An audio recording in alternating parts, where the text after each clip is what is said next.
Welcome, everyone. We have got a tremendous show today. Our guest, Mr. Colin Wilson, is an English author who has been called the philosopher of optimism. Even before I was born, he had laid the foundations for fresh paths of philosophical and psychological inquiry in the 21st century and prepared a paradigm for a renewed humanity. Like us, he's interested in the human mind and the possibility of human beings evolving to a higher stage. Colin has written dozens of books and hundreds of articles on a variety of subjects, particularly, but not limited to, philosophy, crime, literary criticism, fiction, and the occult. What distinguishes his work in every field is a single driving idea, namely the concept of the outsider and the place of such individuals within the context of these various fields. This year marks the 50th anniversary of his book, The Outsider, the international bestseller which announced the arrival of Colin as a man here to awaken us. In his latest book, Atlantis and the Kingdom of the Neanderthals, Colin propounds the theory that ancient man had a completely different mind from ours and that it could reach genius level, but not at all in our left brain sense of the word. They were basically right brain thinkers who saw things in a completely different way. Their genius was of the right brain. So let's explore it today with Mr. Colin Wilson. Colin, welcome to Dreamland. Thank you very much.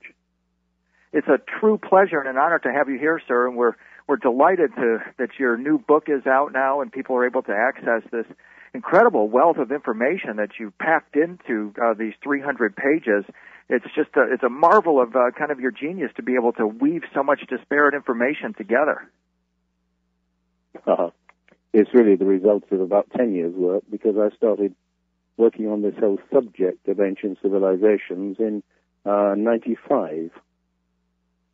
And at that time you were working with a partner, Mr. Rand Flem-Ath. So perhaps for the benefit of our audience, we could talk just for a few minutes about that relationship and how your research into Atlantis actually began. Yes, well, what happened was that I was asked in 95 if I would write a film script for the film producer Dino De Laurentiis about Atlantis. And I began to research this subject.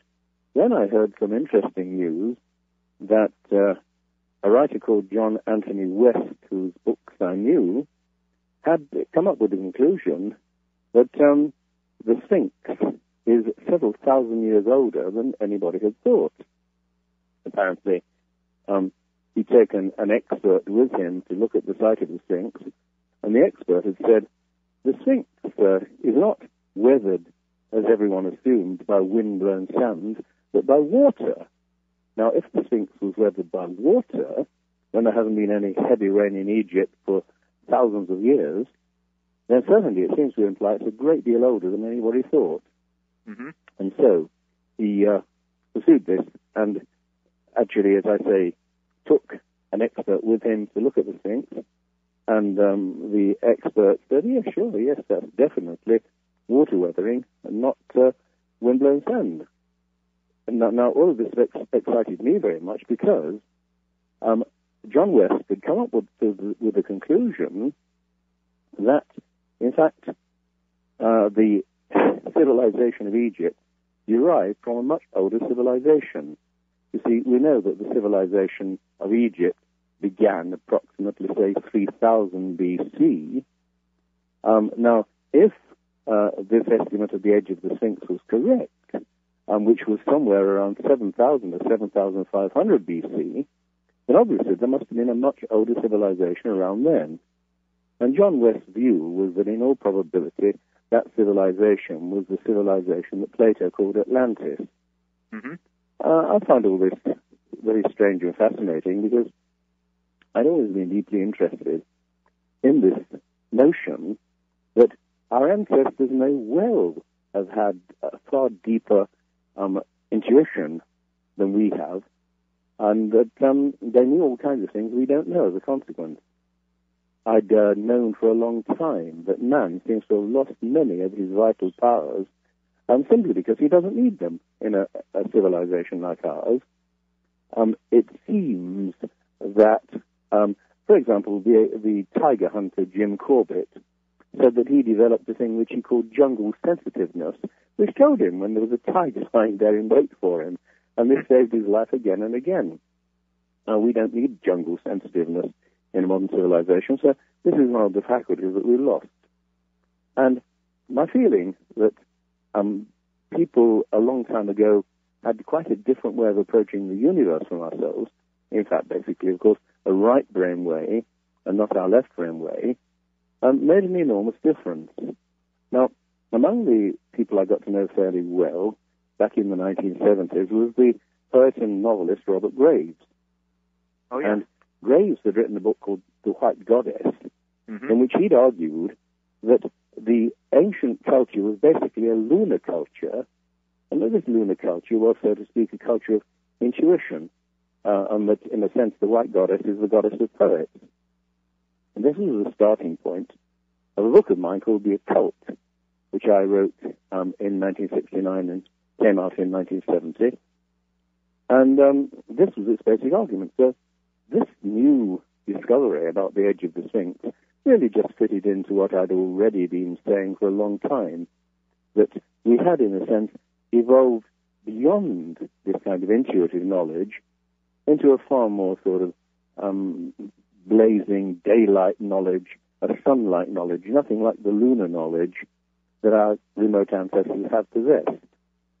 Well, when Dino at De Laurentiis said, would I write him a film script about Atlantis, I thought what I would like to do is do something that is not the usual kind of wild fiction, but is based upon some kind of fact. And so I began to look into this whole question of John West's notion that the Atlantean civilization may well have preceded that of ancient Egypt.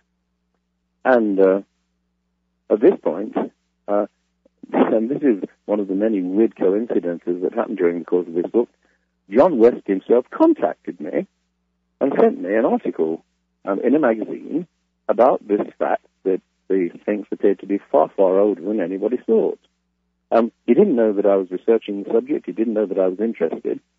And I have found that, in fact, over years, the number of strange coincidences and synchronicities that have occurred in relation to this research have really astonished me. Mind, this has always been so. I've always had these strange synchronicities. And on one occasion, when I was writing this book, The Occult, I needed a particular book from the shelf opposite my eyes. Feeling sort of rather lazy and also not being sure where it was, I went and pulled the book off the shelf, and the correct book fell off the shelf at my feet, open at the right page. Exactly. And this is typical of the kind of odd synchronicities that have occurred over the years. And anyway, it seems, Colin, that this synchronicity, this idea of meaningful coincidence, I think that aligns well with this concept you described that Neanderthal man lived in sort of a group consciousness similar to a flock of birds or a school of fish. Could you elaborate on that? And I wonder, do you think synchronicity is one of the sort of hallmarks of this experience when we're connected with that form of consciousness? What I have found again and again is that when I'm in what you might call spiritually good health, synchronicities occur all the time. And when I'm feeling low, they don't occur. Now, I wouldn't assume that this kind of thing happened to Neanderthal man all the time, because what I do believe is that Neanderthal man is a far more intelligent being than we assume. The other day, it was announced that, in fact, they've started to map Neanderthal DNA, and they realized that there's only about a 5% difference between Neanderthal and our ancestors, Cro-Magnon man. Very little difference indeed. Whereas when I was young, I got H.G. Wells's Outline of History with a picture of Neanderthals in it, showing sort of horrible ape-like creatures with receding chins and great flat noses and so on. Now, this is quite clearly not so. They obviously possessed a fairly high degree of civilization. And if they really succeeded in creating, as I'm quite certain they did, all kinds of interesting artifacts. For example, since that book was written, we've discovered that Neanderthal man invented super glue. We We know that he invented the bow and arrow. We know that he had the most astonishing mental range. We also know, and this is interesting, that he was a worshipper of the moon goddess, because the religious sites that have been investigated have shown that he believed he worked his rituals according to a 13-month lunar calendar. And it seems fairly certain that basically he belonged to what I've called in the occult, this right-brain civilization, something completely different from our own. And the number of things that I've discovered about Neanderthal and about his culture are quite astonishing. I mean, in Spain, where they uncovered a number of Neanderthal artifacts, they discovered a number of sort of small clay furnaces, and among these, a blast furnace. The Neanderthal man had, in fact, invented the blast furnace. He was obviously a person of a sort of pretty high level of intelligence. Even the notion we seem to have that Neanderthal man did not possess the artistic talent of our ancestors, the kind of artistic talent that shows itself in the cave paintings of 35,000 years ago, turns out not to be true. They found a cave in South Africa, the Blombos Cave, in which they have found at the Neanderthal level certain artifacts which have been sort of a rock that has been smoothed out, and a curious geometrical kind of pattern on the rock. Now, apes don't do that kind of thing. The other thing that seems to me pretty certain is that Neanderthal man had a language. He almost certainly spoke. And this is simply because we know that from the shape of the larynx, that his larynx, unlike that of most other animals, had dropped an enormous length of time ago, something like 250,000 years ago or more. It's worth mentioning, by the way, that one of the earliest artifacts of Neanderthal man is, in fact, about 250,000 years old. 250,000 years old. Colin, we need to take a quick break, and we'll return to that subject when we come back. This is William Henry. This is Dreamland. We'll be right back.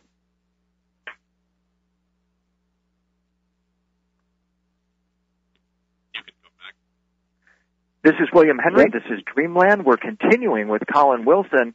Colin, just before the break, we were talking about some incredible artifacts, and you noted that the larynx of Neanderthal man had dropped, indicating that he likely had the capacity of speech and was communicating through speech.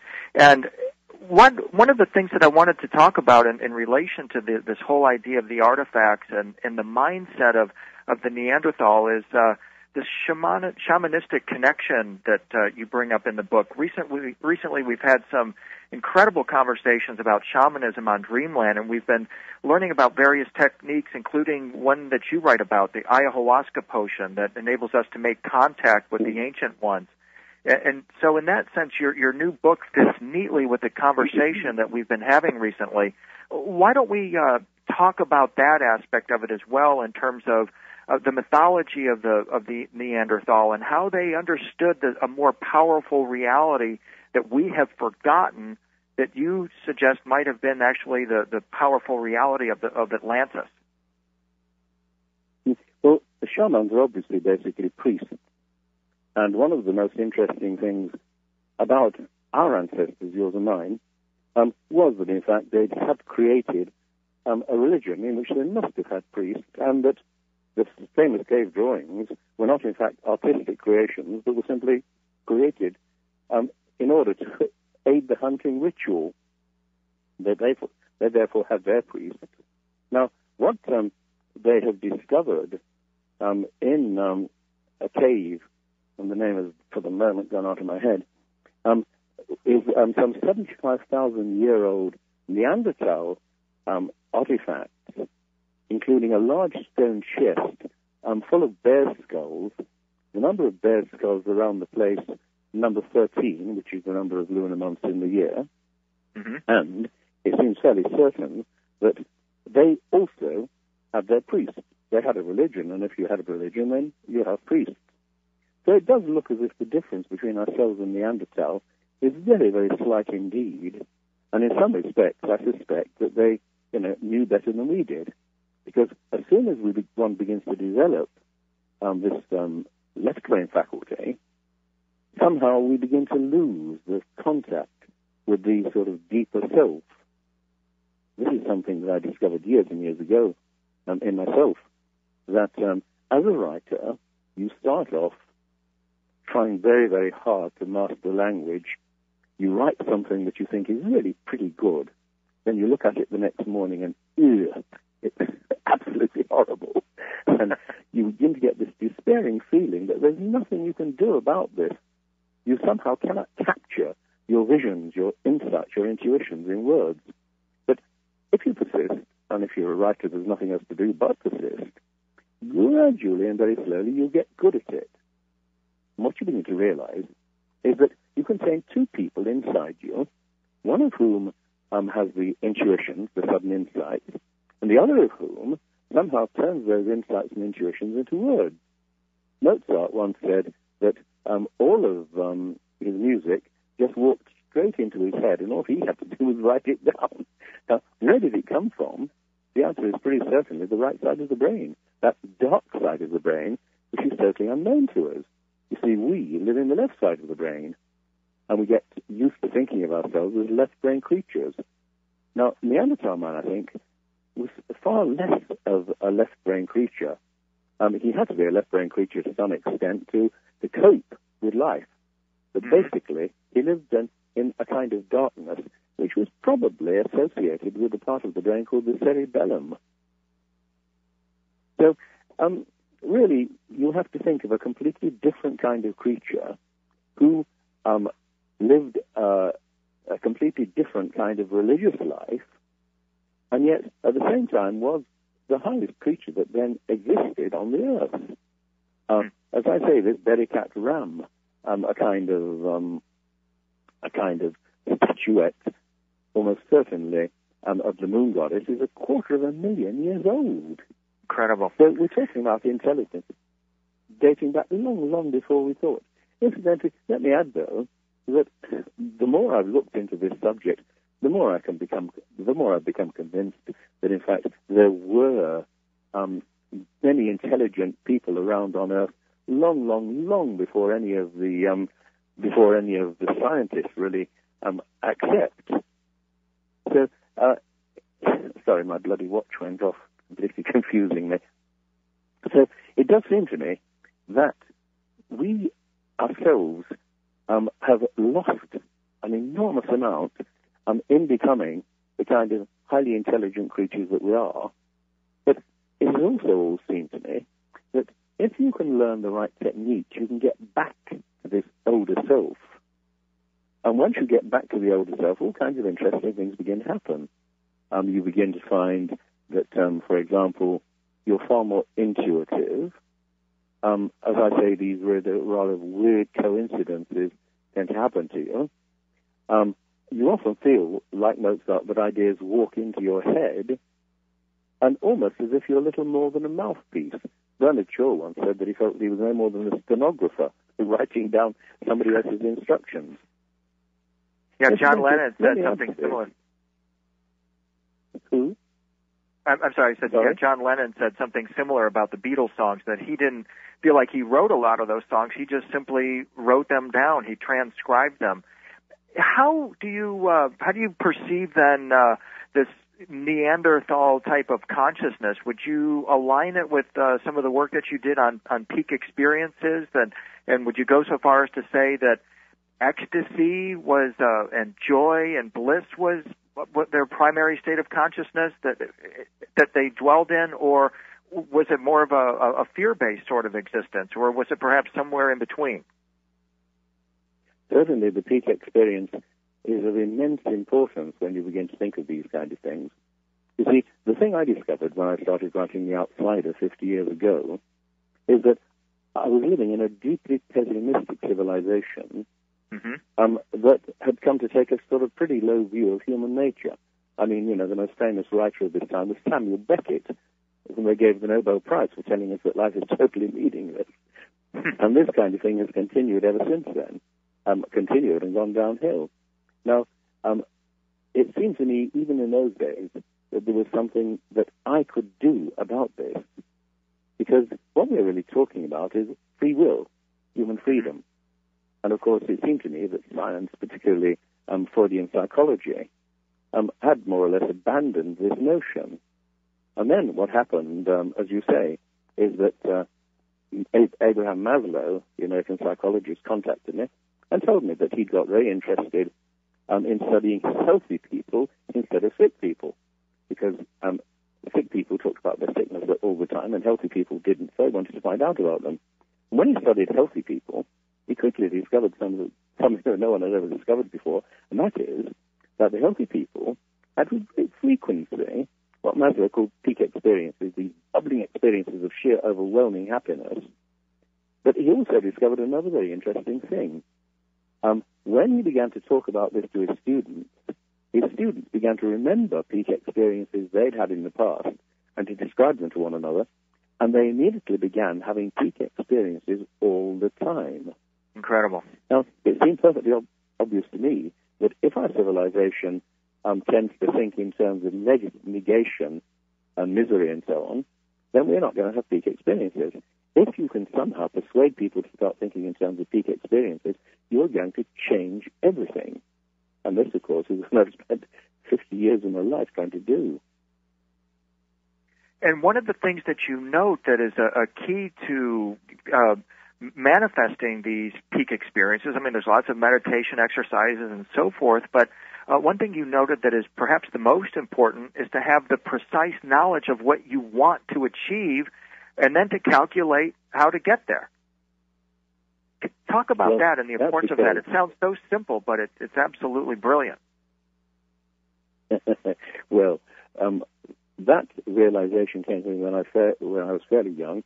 In fact, when I was only 16, and when I decided to commit suicide, because I felt that, I was working class, I was working in a factory, I hated it, and I felt that, it looked as if my life was going to be as miserable as the lives of so many 19th century writers. Mm-hmm. And then when I decided to commit suicide, I decided that I would do it by drinking cyanide in the analytical chemistry class. And what I found is I went across to the cyanide shelf and took down the bottle of potassium cyanide, sniffed it and raised it to my lips so that I could clearly smell this bitter almond smell. Something strange happened. I turned into two people.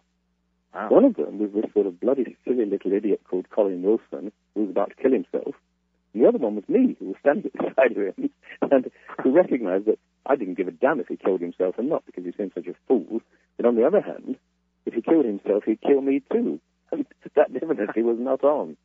And I just corked up the bottle and put it back again. And for the next 2 or 3 days, experienced this bubbling, overwhelming feeling that everything was good. Now, this was really my introduction to the way that one can actually create peak experiences. The writer Graham Greene had done it by playing Russian roulette with his brother's revolver, pointing it at his head, spinning the chambers and pulling the trigger. When there was just a click, experiencing an overwhelming feeling of absolute sheer happiness and relief, as he suddenly realized he was still alive. So it seemed to me you can create peak experiences. And when I said to Maslow that you couldn't, he didn't appear to have worked out a method of creating peak experiences, Maslow said, no, there's no way of actually creating the peak experience. They come when they want to and they go when they want to. And I said, but on the other hand, you have realized that when your students talk to one another about peak experiences, they have them all the time. So, in a certain sense, we have discovered the method of creating peak experiences, and the peak experiences, in turn, do tend to have a curious effect. For example, they make us physically healthier. They make us capable of all kinds of intuitive leaps. This is incredible. Yeah. When we come back, Colin, we're going to shift gears, if you wouldn't mind, and talk about, let's get back to some of the Atlantean artifacts, and we'll go further as well into the idea of the Neanderthal or Atlantean consciousness. This is William Henry. This is Dreamland. We'll be right back.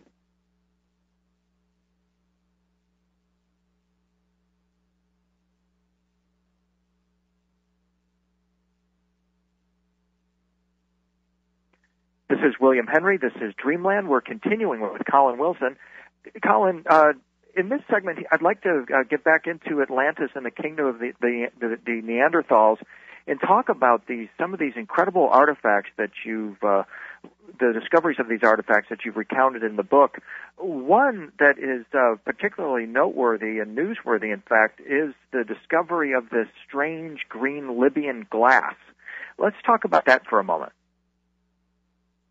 Yep. Well, the broken glass found on the surface of the desert in Libya is not, of course, anything like as old as the various things that we're discussing.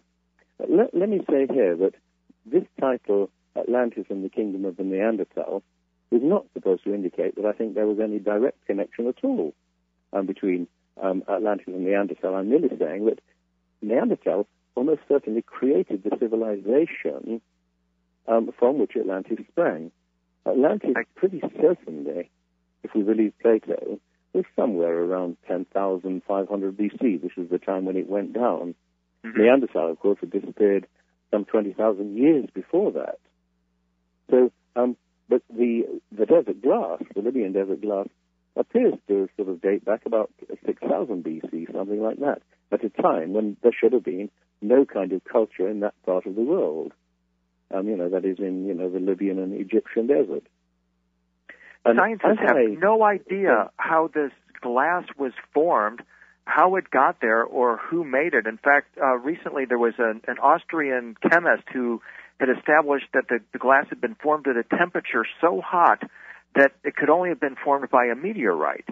And then there was a geophysicist who got involved in the story, and he suggested that perhaps what formed the glass was something like what happened in Tunguska in Siberia, that in fact there might have been some kind of a hot sky event that caused this. And one of the things I wanted to ask you about is in 1908, when the Tunguska event happened, Nikola Tesla took credit for that event. And what I'm wondering is, what are your thoughts on the possibility that this Atlantean culture possessed a technology even rivaling that maybe that was possessed by Nikola Tesla?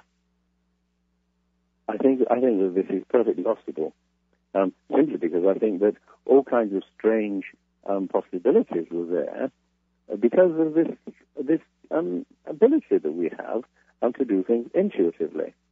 The story that I like best in my book is that of Benjamin Blythe, a little boy of about 5, who was walking along with his father in the mid-Victorian age, and he said, "How old am I, Daddy?"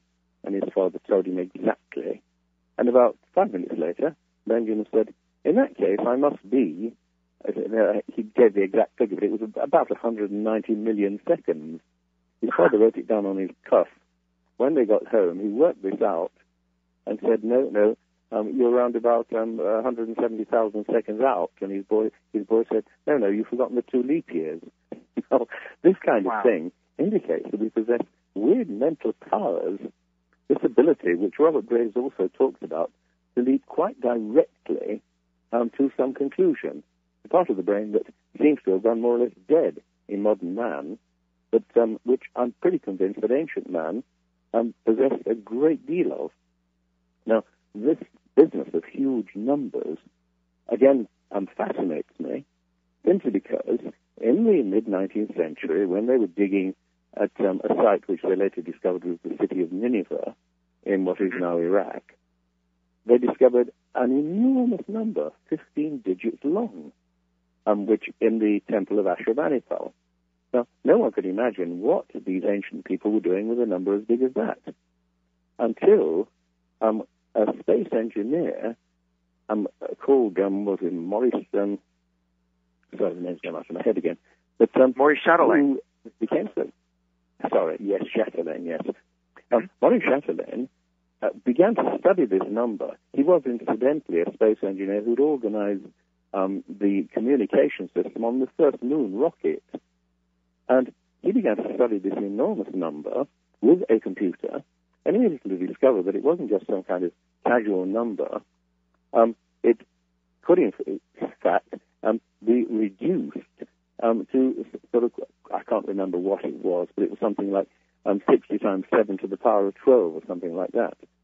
Now, what he realized was that this vast number was, in fact, if he reduced it to seconds, assume that he meant seconds, he got roughly 6 million years. And why did he reduce it to seconds? Simply because he remembered that the Sumerian civilization, which is about the earliest civilization we know, the Sumerian civilization had calculated in 60s. Now, they were the people who invented 60 seconds to the minute, 60 minutes to the hour, and so on. Mm-hmm. And he immediately discovered that the whole thing began to make sense the moment he began to calculate in seconds. Now, little by little, he came to the conclusion that, in fact, whoever created this vast number knew an enormous amount about astronomy, about the universe in general, certainly far, far more than would have been possible that long ago. You know, we're sort of talking about getting 700 BC or something of the sort. Now, as soon as he really began to look into this, he realized that such enormous numbers seem to indicate that our ancestors had this immediate intuition of something completely different from anything that we have. Now, he began to wonder whether it was possible that this vast number referred to something that is sometimes called the cosmic constant, or the constant of the solar system, some vast number in which all of the numbers in astronomy, all of the numbers of the solar system, can be divided exactly. Darling, I'm on the phone. Sorry. Can be divided exactly into this, the cosmic constant. Now, he did, in fact, discover, he took such things as, the size of the moon, the size of the sun, the orbit of the moon, the orbit of various planets and satellites, and all of them divided quite precisely into this enormous number that had been discovered in Nineveh. Well, that itself did seem to indicate that he was dealing with some civilization that knew far more than ours did. He then he discovered that it was incredibly accurate, accurate to the six decimal places of a second. Then he tried dividing into it the orbit of the Earth, and he immediately found that there was a very, very slight discrepancy in the sixth decimal place. Now, this sounds like absolutely nothing, but it had been so accurate with regard to all of those other numbers, the orbit of the moon and the sun and all these kind of things. He began to wonder why the ancients had got it wrong in this one particular. Then he remembered an interesting fact. The Earth is slowing very, very slowly at a rate of about 1/12 millionth of a second per year, which means that, in due course, it'll be far, far slower than it is at the moment. Now, he then, assuming that this Nineveh number had been calculated a long time earlier, worked out when it would have been completely accurate for these purposes. The answer was around 65,000 years ago. Wow. In other words, it is possible that the Nineveh number was created 65,000 years ago. So that there was someone around who was intelligent enough to do this kind of thing. Now, the number of similar strange coincidences I came across was so staggering that I realized that surely there must have been ancient civilizations long, long, long before the Sumerians. You see, for me, one of the most convincing arguments of all is the very simple fact that the Greeks had a measure which is called the stada, which was the length of a stadium, under about 10 or 11 stada, and to the mile. Now, the interesting thing is, the Greeks did not know the size of the Earth until around about 250 BC, when it was worked out by Eratosthenes. And yet, when you measure the polar circumference of the Earth, it comes quite precisely to 216,000 stada. Not approximately, but exactly, which means that whoever created the starter. Now 216,000 is 60 times 60 times 60. So we're once again back with this measurement of 60. And it certainly looks as if there must have been some civilization long, long, long before Eratosthenes that knew the exact size of the Earth and that encoded it in this measurement of the starter. So this seems to me the most conclusive evidence of all. I don't see that there's any way around that the polar circumference of the Earth should be so precise. It seems completely insane, and there's no other way of explaining it except to assume that there was some great earlier civilization that knew far, far more than we did, and that, probably covered the whole Earth, because it's difficult to think of a civilization like that would remain stuck in one small space. Now, a great civilization that settled the whole Earth, that knew the circumference of the Earth. Did they come from the stars, or were they connected with beings that came from the stars? When we continue after this break, we'll ask Colin. This is William Henry. This is Dreamland. We'll be right back.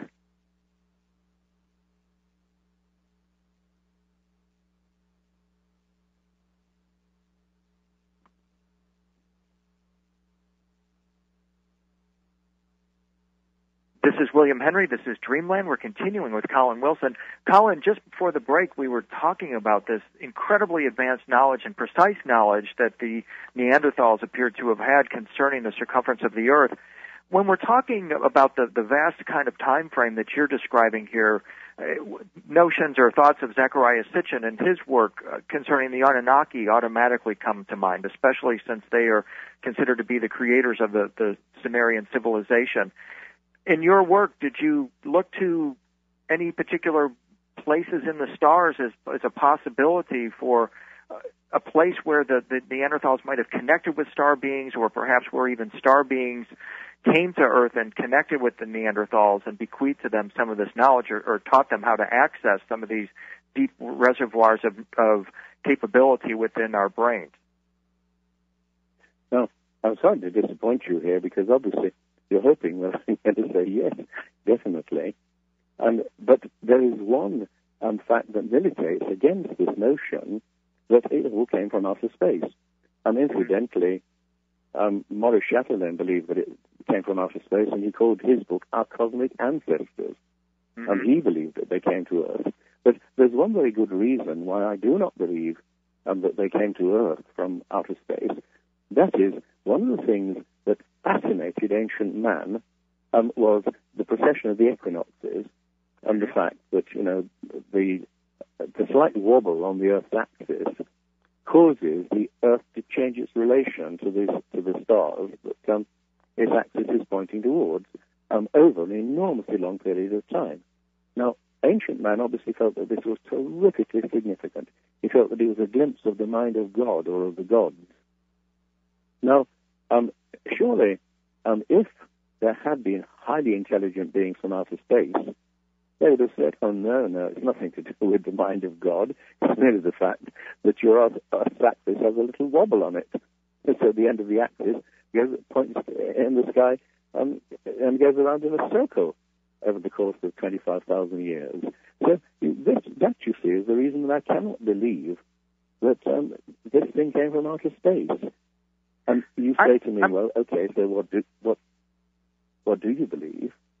Yeah, I'm of the school, Colin, that we might not be dealing necessarily with actual beings at first from outer space, but perhaps energies, even starlight from supernovas, or we've had guests on talking about the influence of Sirius as a star system and how it influenced human evolution, and now we're starting to see some incredible revelations from astronomers that say that cosmic rays and other high-energy phenomena stimulate human evolution and activate or can actually cause spontaneous human evolution.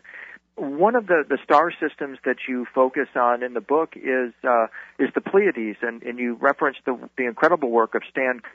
Can we talk about that in reference now to the Neanderthals and how the Pleiades play into this whole line of research you've been doing? Yeah, my friend Stan Gooch, who's a psychologist who did some brilliant books about 20 or 30 years ago, and then sadly has been more or less forgotten. although his books, I'm glad to say, are now being republished. It was Stan Gooch who came to this conclusion that Neanderthal probably had a far more complex culture than anybody had realized. And the reason that Stan thought so was that he had looked into past civilizations and had come to the conclusions, in other words, the kind of conclusions that you and I are talking about at this moment. Now, Stan spent an enormous length of time studying this whole thing and wrote an extraordinary book called Cities of Dreams, which is about the possibility that Neanderthal had a far more complex culture. Now, when I read Cities of Dreams, which came out in the late 1980s, my first thought was, what does he mean, Cities of Dreams? Civilization is a defense against the wildness of nature. How can dreams be a defense against the wildness of nature? And they rejected the whole idea. Until, as I reread his book 10 years later, I began to see that actually he was onto exactly the same thing that I'd been onto, that John West had been onto, that Graham Hancock had been onto, that there appears to be a far, far older civilization than we realize. At the end of this book, I even quote the nuclear physicist Frederick Soddy, saying in the first decade of the 20th century that there have probably been dozens of civilizations on this earth that have come and gone and that we have totally forgotten about. So this notion, which appears no modern scientist would dare to utter it, is in fact the notion, that I have always accepted, that human beings possess all kinds of strange powers, and that these strange powers probably, according to Stan Gooch, depend upon, Stan thinks that the root of these things lies in the cerebellum, an area of the brain that most people don't know very much about. I myself am inclined to think that we're talking about the right brain, and that what we're talking about here is a completely right brain culture. One of the things that you note in relation to Stan Gooch's work that I found so fascinating was that Neanderthal man appeared to be not only mining but also manufacturing substances, rich, magical, spiritual substance out of red ochre. And one of the reasons I found that to be so fascinating is that it fits in the timeline of Sitchin's analysis of the Anunnaki and their influence on what we would think of as Neanderthal man. And one of the interesting things that we learn is that researchers at the University of Texas have actually discovered skulls at a Neolithic site in Jordan where they found this ground red ochre in a type of a crayon that was rubbed over the cranium. And what these University of Texas researchers said is that this enabled these Neolithic men to communicate directly with the Anunnaki, who they thought of as the gods of the underworld. This is just as amazing because it suggests that Neanderthal, one, was aware of as you've been talking over and over again, this incredible advanced cosmic consciousness they possessed, and that they also manufactured ways in which to stay in connection with those other realms as well. Can we talk about that in the few minutes we have left, please? Yeah. Well, you raised a fascinating subject a few months ago, this notion of something coming from outer space and changing us. H.G. Wells once wrote a book called Star Begotten, in which he suggested something of the sort, that what we're talking about may, in fact, come from outer space and change human beings. Now, in fact, Cygnus, the constellation of Cygnus, appears to be, we now know, the source of some extraordinary cosmic rays, which have been shooting all over the universe. There was a terrific outburst of these. We now know, because of the influence they've had upon various elements like beryllium, 40,000 years ago. And this went on occurring for about 1,500 years. And it seems very probable that these tremendous bursts occurred again and again. Now, Crick, who was the man who discovered DNA, and who is basically, was basically, very much a kind of hard-headed materialist, nevertheless has said in one of his books that he feels that maybe there is, in fact, some higher type of being elsewhere in the universe, which is capable of looking after us, so to speak, which is doing something to us. And it's that kind of thing that fascinates me. In The Occult, my first book, I talked about a man called David Foster, who was a cybernetician. And what David Foster said was that when he looks as a cybernetician at nature, let's say a simple thing like an acorn, he can immediately see that the acorn is a program for an oak tree, seems to have been created in the same kind of way as those funny little plastic biscuits that we used to have in those very early days of washing machines. You took it out and it had little programs carved along the edge, and you shoved it in one way or the other according to whether you wanted to wash wools or cottons or whatever. Now, what David said was that as a cybernetician, one of the most basic rules he realized when he was trying to design cybernetic systems for people was that you needed a far higher energy for designing whatever you were trying to design. So, for example, you can only drive a car because your mind works a lot faster than the engine of a car. Otherwise, you'd crash. Mm-hmm. Now, what David said was that the evidence of life and of DNA and so on was that we appeared to have been programmed by some much, much higher energies. And he said all that he could think of was cosmic rays. Now, this was back in rather something like 1958 that he'd realized this, that we appear to be being programmed by something which is coming from outer space. So what we're talking about is some slow evolution of human beings, and I believe by some kind of plan, some kind of scheme. I think indeed that there is what you might call intelligent design, and the intelligence is not ours, it's out there, maybe in the Cygnus constellation. Yeah, we're talking about an intelligence that has the ability to utilize, to actually harness the power of black holes, to even take dead stars, pulsars, and make a pulsar trail through the galaxies. It's absolutely phenomenal when we think about what we're actually a part of and connected to. Colin, we just have a moment left here, and before we go, I want to thank you very much for sharing this time with us and offering us this opportunity to talk with you today. It's been a really wonderful conversation. In the few moments that we have left, can we talk again about how we can create those peak experiences in our lives? And can you give us some inspiration for the times to come? As you know, we're in a tremendous time of change here and transformation. Can you give us the bottom line thoughts here on how we can best orient ourselves to take maximum positive advantage of what is happening in our world right now? Well, briefly, I was inclined to believe, like Maslow, that it's very difficult to achieve peak experiences simply using your own will, until I had a rather interesting experience. This was in 1979. I was stuck at a farm overnight where I'd been to lecture to a group of people by deep snow.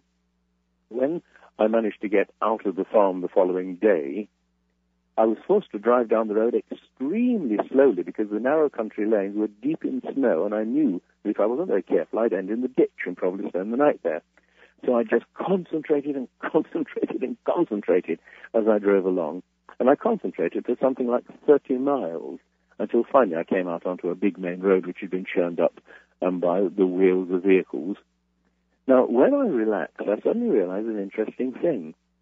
I pushed up my mental energies to a level that I'd never achieved before, and so that all the way home, I found myself bubbling with a strange kind of interest in everything. As I passed things like telegraph poles, I wanted to look over my shoulder and see more of them, as if there was something deeply interesting about everything. Of course, what was happening to me was, in a way, what happened to Aldous Huxley when he took mescaline. Everything suddenly becomes fascinating, and you realize that there are enormous curtains in front of our eyes. So it can be done, and the master Itku recognized the answer when a workman asked him to write something on his slab, and what he wrote on it was attention. And the workman said, "Oh, come on, that's not very interesting. Can't you write something else?" So Itku wrote, "Attention, attention." And the workman said, "What does attention mean?" And he said, "Attention means attention." Now, what Itku hadn't said was that the attention needs to be totally concentrated.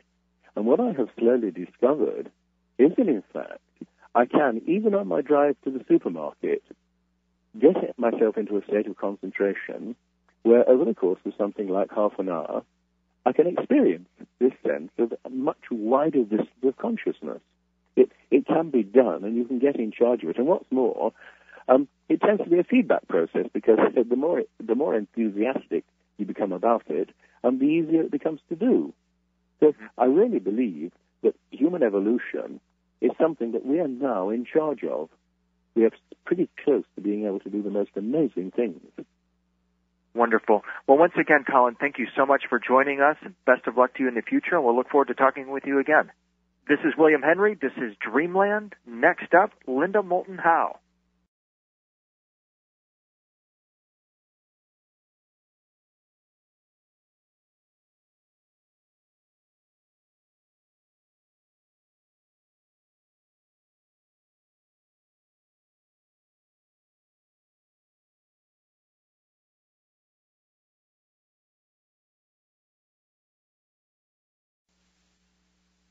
You're about to experience something you just can't get elsewhere. Emmy Award-winning science reporter Linda Moulton Howe reporting on the absolute leading edge of science, discovery, and the true mysteries of the unknown. Don't miss her website, earthfiles.com, the one science website that tells you the secrets the others dare not and gives you the facts they will not. earthfiles.com. This week, she's reporting on top trends for 2007. Here she is from Albuquerque, Linda Moulton Howe. Thanks, Whitley.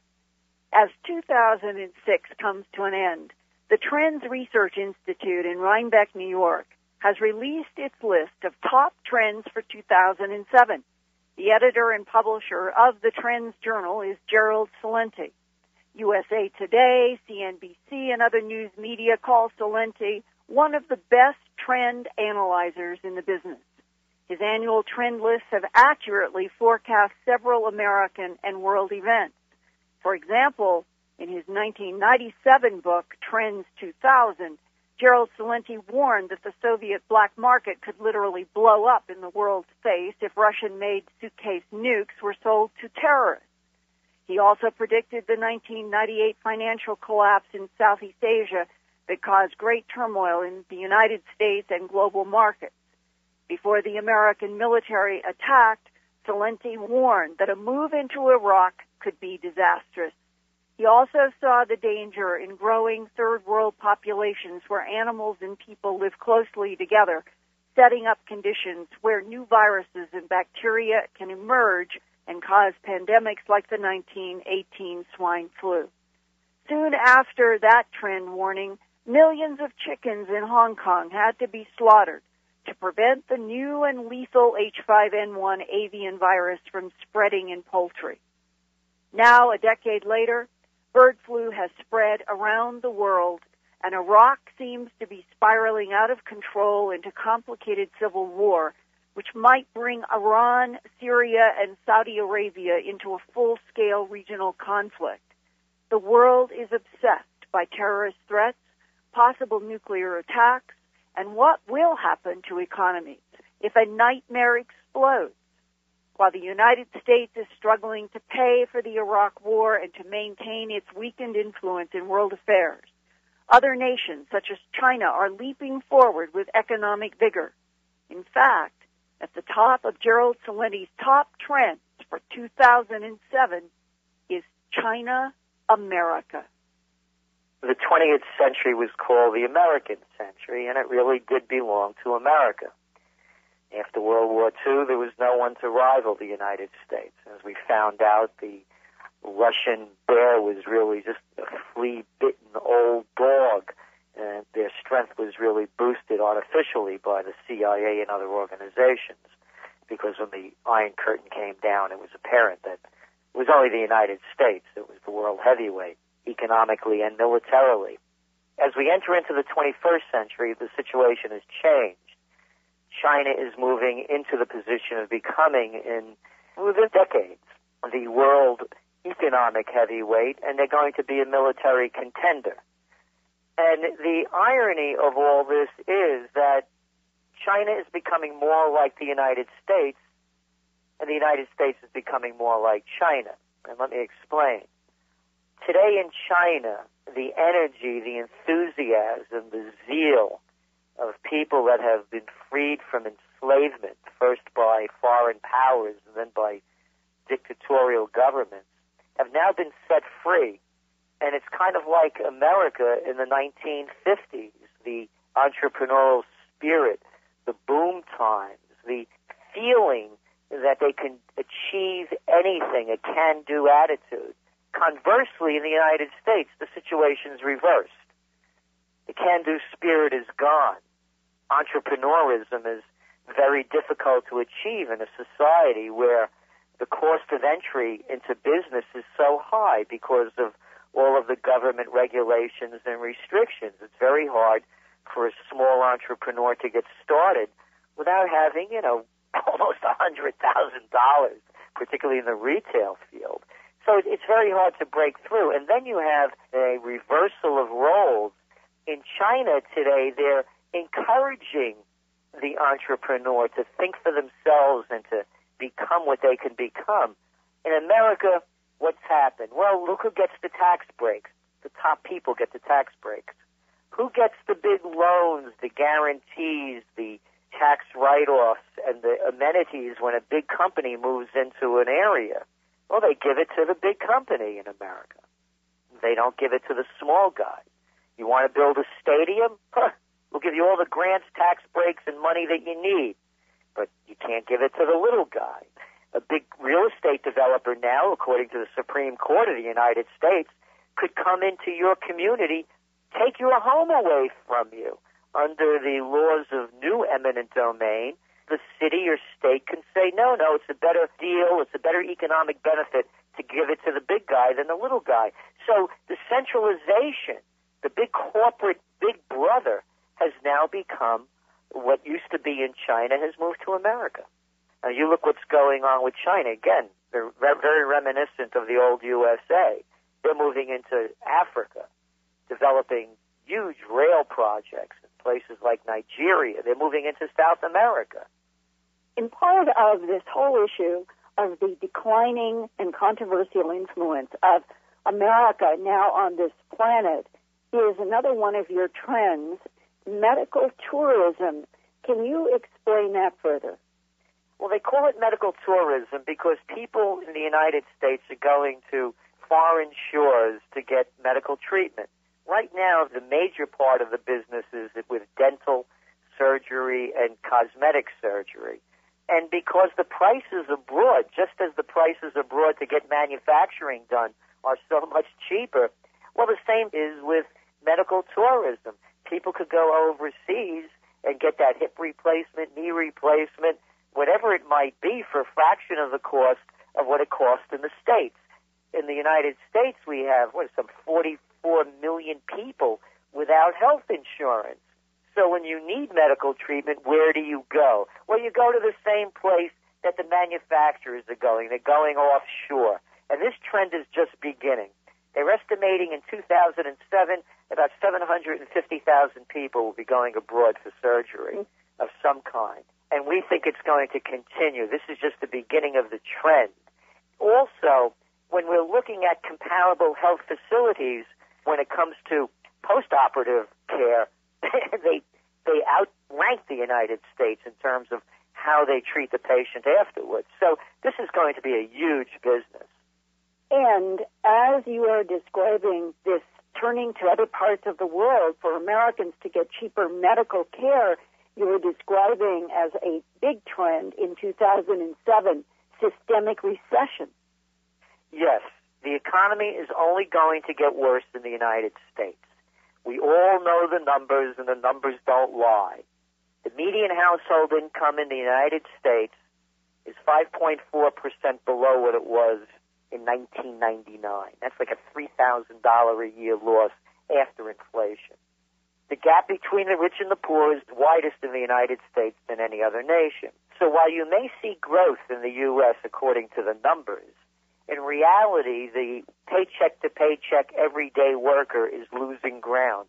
Why, even a college graduate today is earning over 3% less than they did 5 years ago.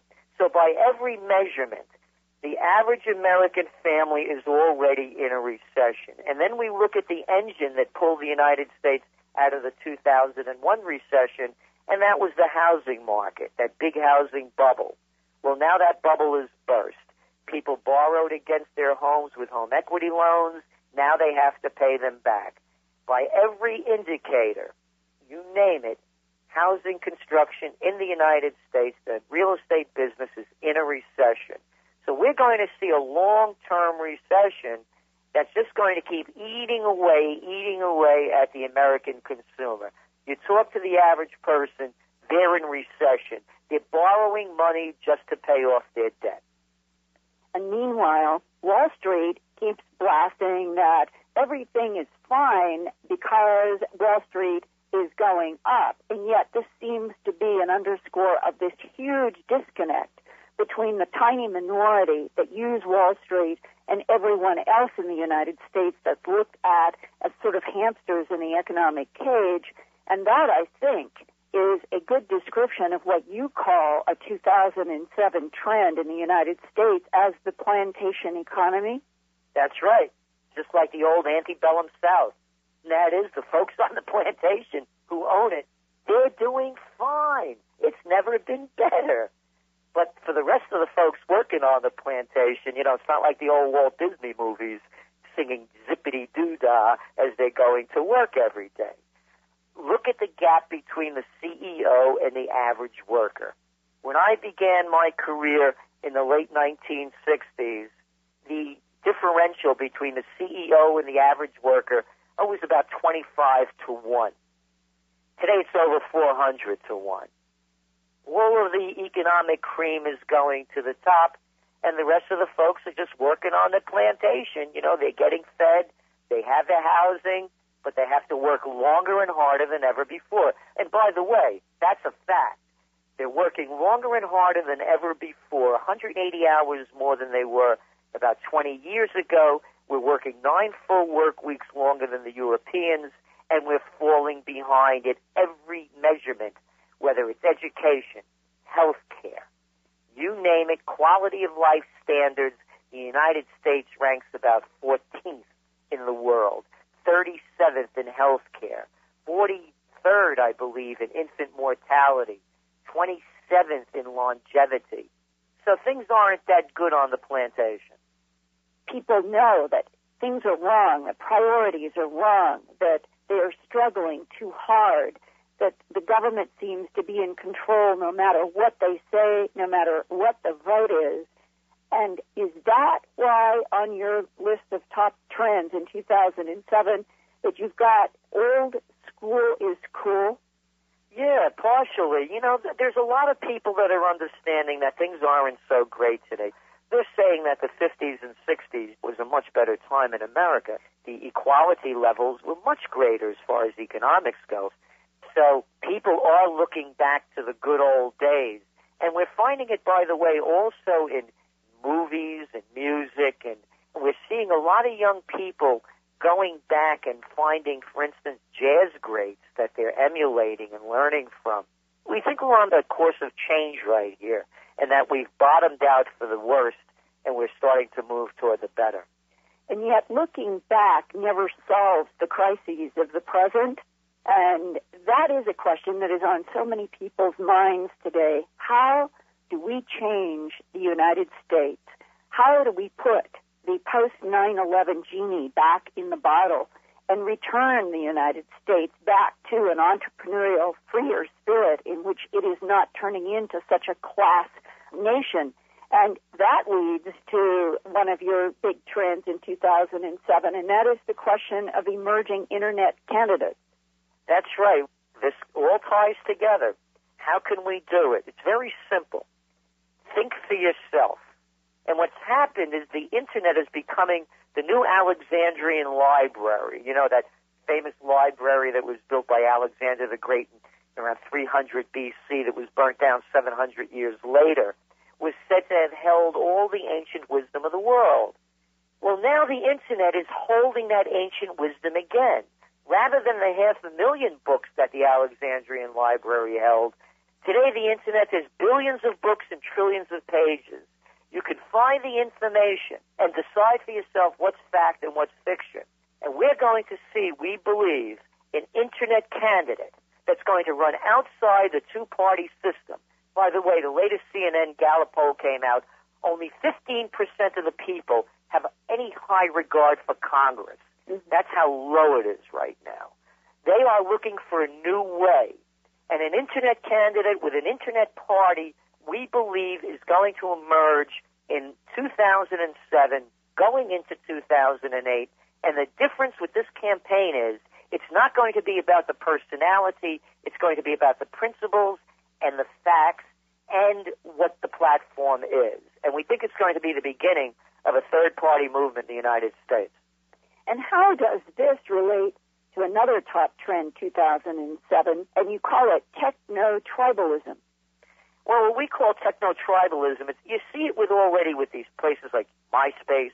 And what's happening is that not only are people communicating from around the world with each other now and forming these little cliques, but also a stream of consciousness, a belief system.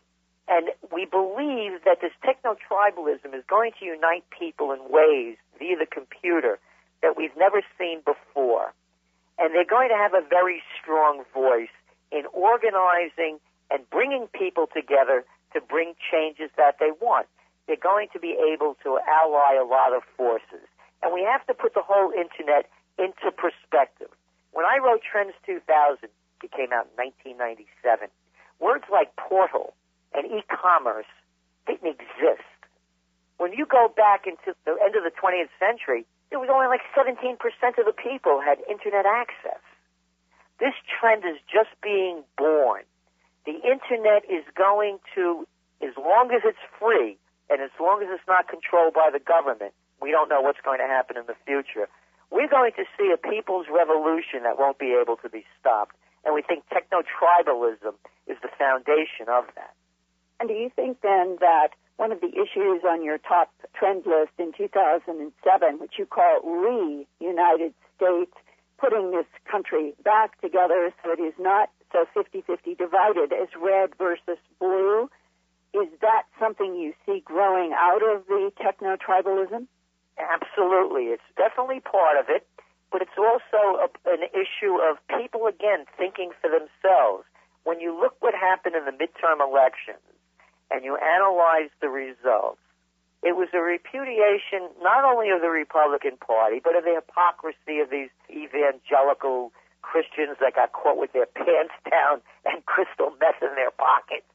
And also with Congressman Foley, the hypocrisy, the corruption. But they didn't go to the Democrats because they think they're so great. People just went somewhere else. What we see in a reunited States is, no, the people aren't split between parties. The people are looking for direction. The split comes about is because the two parties hardly look different to the people in practice. And we think that a populist type of candidate, a uniter in the truest sense that represents the people rather than the special interests, you will see a country that will go in large percentage for one candidate, if that candidate speaks to the people rather than the special interests. I mean, isn't it amazing that we have this huge enterprise, the largest enterprise in the world by 2.5 times any other GDP, and it's being run by politicians, incompetent people, because of their political position? Who in business would hire someone in politics to run their operations? They would insist upon having somebody that's the most competent to do the job and the least political. We hire the most political and the least competent to run the country. And that's the changes we're going to start seeing. Competence over politics. I think the most surprising title on your list of 2007 trends was seeing the words America the Beautiful. Can you explain why you are seeing America the Beautiful out of all this chaos? Now it's time for a new cycle, and we think a new cycle is being born. This new millennium is more than just a calendar change. It's the global age. In the global age, all things are connected.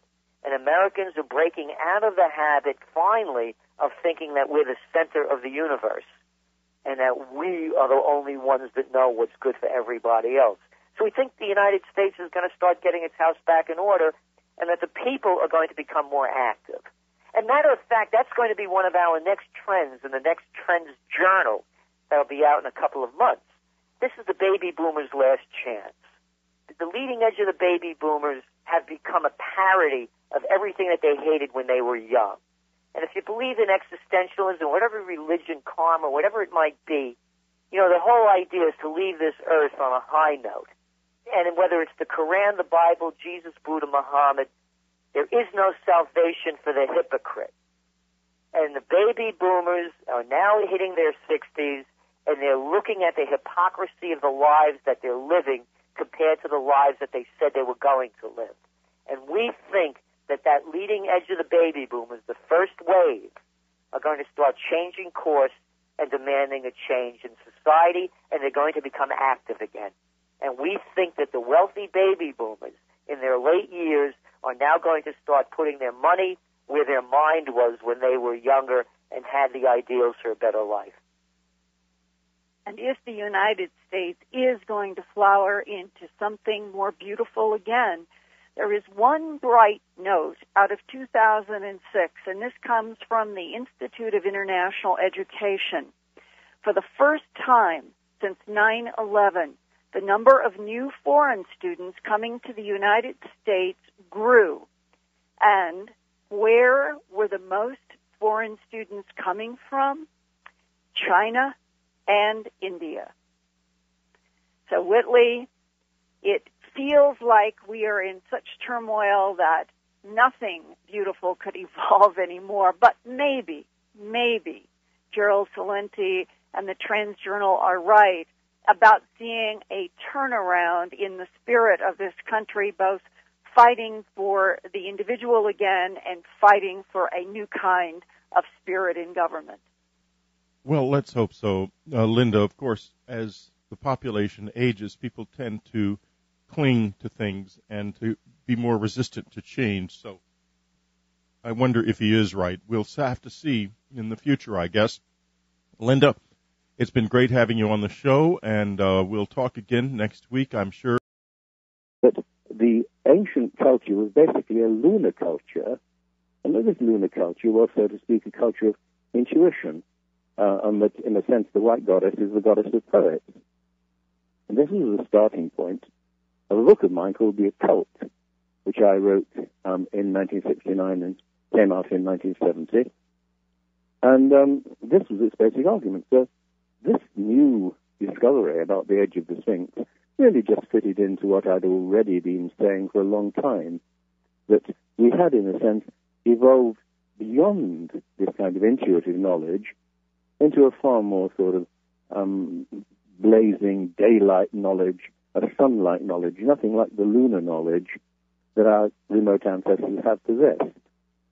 Well, when Dino at De Laurentiis said, would I write him a film script about Atlantis, I thought what I would like to do is do something that is not the usual kind of wild fiction, but is based upon some kind of fact. And so I began to look into this whole question of John West's notion that the Atlantean civilization may well have preceded that of ancient Egypt.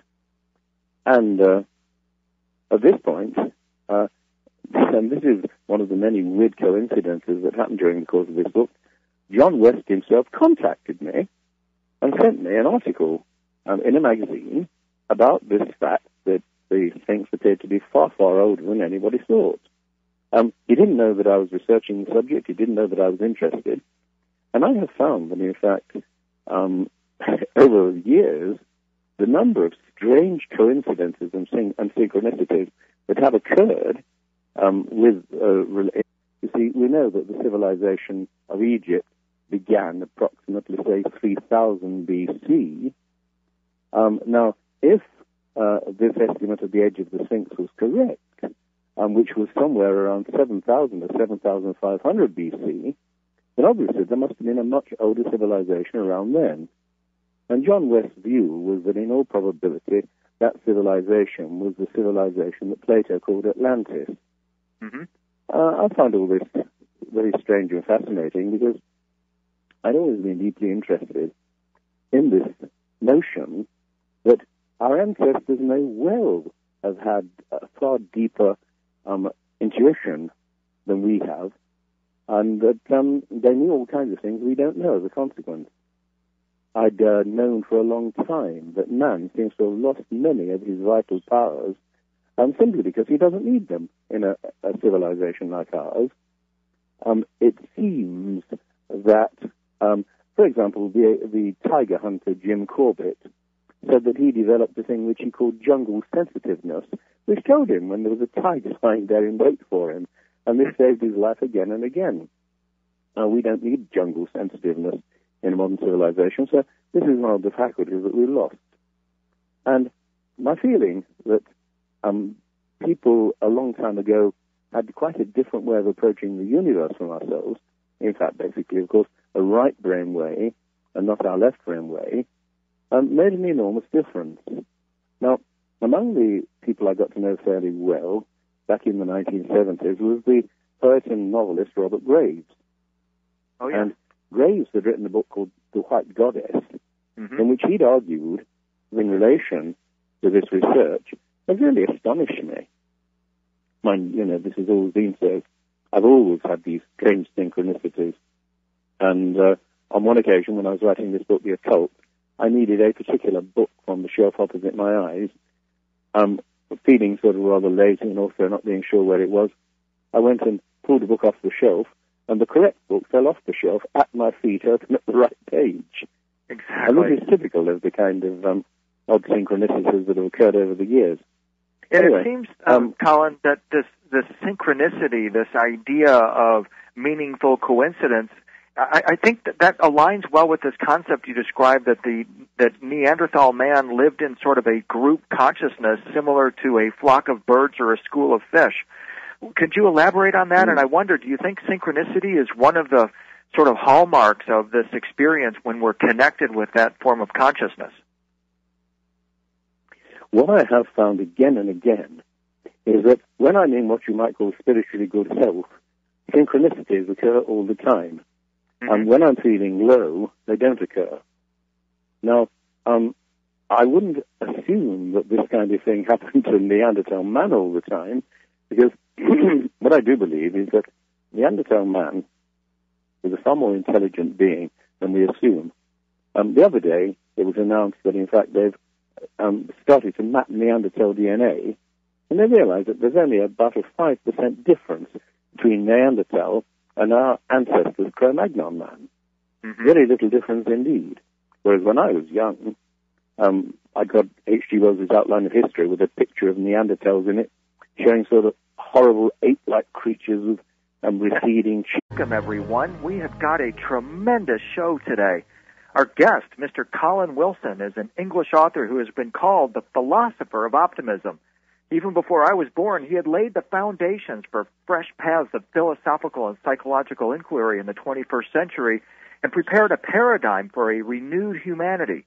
Like us, he's interested in the human mind and the possibility of human beings evolving to a higher stage.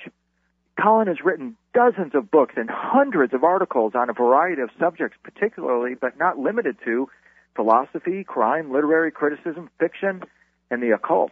What distinguishes his work in every field is a single driving idea, namely the concept of the outsider and the place of such individuals within the context of these various fields.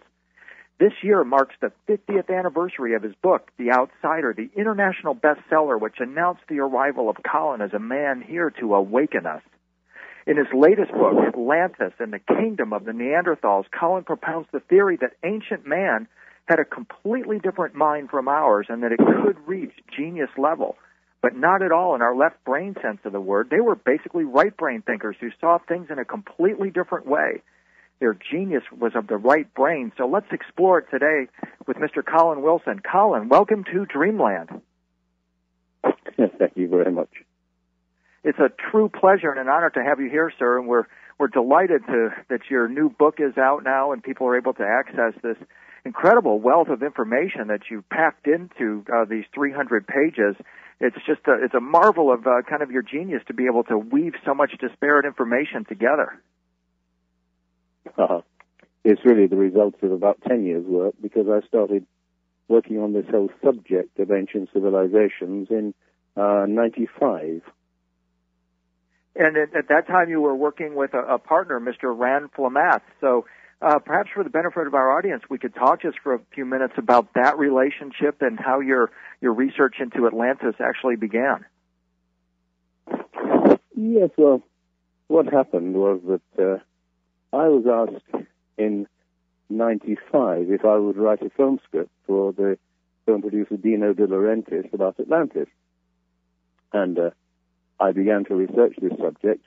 Then I heard some interesting news that a writer called John Anthony West, whose books I knew, had come up with the conclusion that the Sphinx is several thousand years older than anybody had thought.